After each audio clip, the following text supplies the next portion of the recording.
ஏதோ நம்ம ஆண்டவருடைய வார்த்தையின்படி நம்ம ஒரு சில காரியங்களை செய்து கொண்டு இருக்கிறோம்.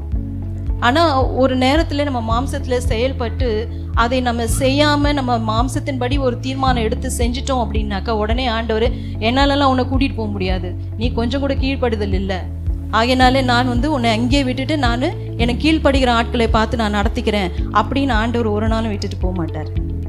ஏமே, நீங்கள் எங்கே தவறி போனீங்களோ அந்த இடத்துல நின்றுட்டு, ஆண்டவரே நான் உம்முடைய சத்தத்தை கேட்காமல் நான் என் இஷ்டப்படி நடந்துட்டேன், என்னை கரம் பிடித்து அழைச்சிட்டு போங்க அப்படின்னு சொன்னால் அங்கேருந்து அவர் டேக் ஓவர் பண்ணுவார்.